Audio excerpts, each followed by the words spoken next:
imagine the seriousness of a moment where a father is on his deathbed and saying goodbyes to his children, and amongst his children he tells one of them, you know, you my son, you're like a donkey.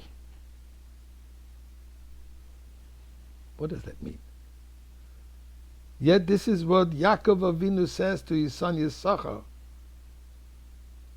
But before I explain it, let us say some Tehillim together, chapter 100, thanking God for the miracles. And for the final miracle, God willing, He'll do today. Mizmor l'soid oriyel Adonai kol haaretz, ivdu es Adonai b'simcha boi lefonav birnono, da'u ki Adonai hu Elohim hu osanu v'lo anachnu amo v'tzom merisoi. Boi yisharu b'soid ha'chatzorois b'silo hidu le'bochu shemoi. Ki tov Adonai le'olam chazdoi v'yad dor v'dor emunasoi. Let's give some charity. And so, back to the initial question. Why is Yaakov, quote unquote, seemingly insulting Issachar by calling him a donkey? Now we realize Yaakov is not insulting. Yaakov is bringing out the greatness, the qualities of each one of them, including Issachar. So yesterday, if you remember, we spoke about that Zevulun and Issachar made a deal. Zevulun will be the businessman, he will support Issachar, and therefore we don't pronounce the two scenes. You don't pronounce Issachar, you pronounce Issachar, because one of the sheens belonged to Zevulun.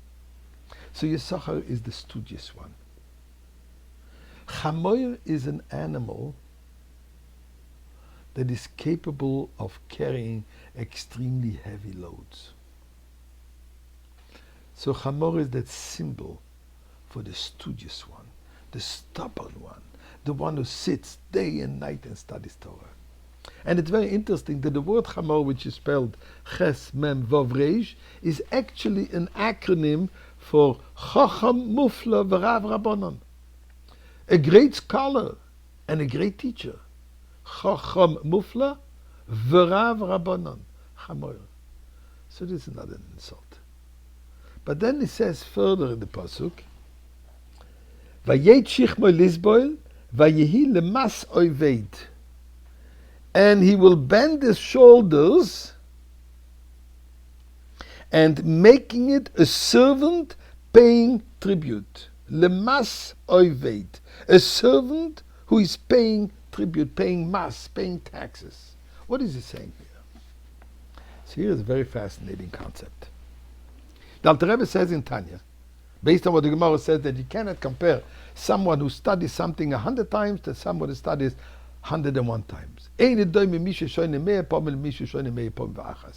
No comparison if somebody studies it only 100 times than 101 times. The 101 time is the most phenomenal one. That's when he is called an oived, a servant. The explanation is, customary used to be to study everything 100 times, to remember it. So that's normal. This doesn't take an effort anymore. When we have to go out of the usual, and we have to go even just one extra step, that extra step is considered oived, servitude, an effort. So look at the word lemas oived. Mas is, by the way, also related to an angel. The angel of forgetfulness is called Mas. The numerical value of the word Mas, Mem Samach, is 100. So he says the following. Mas, if it's only 100, then you could forget it. What you need to do is what? The extra effort that I just said before, the 101. And then you considered oived a servant of Hashem, because that's when you do it not out of habit, you do it out of servitude.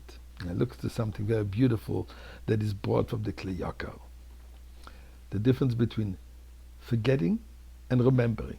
Forgetting is called in Hebrew shechoyach, lishkoyach, shin, chof, ches, and to remember is zachar.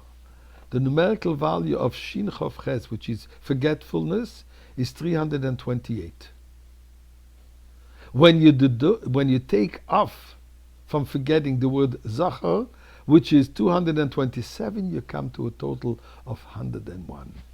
Says Yaakov, Lemas Oived. Go the extra, not just the 100, but 101, and you will remember it forever.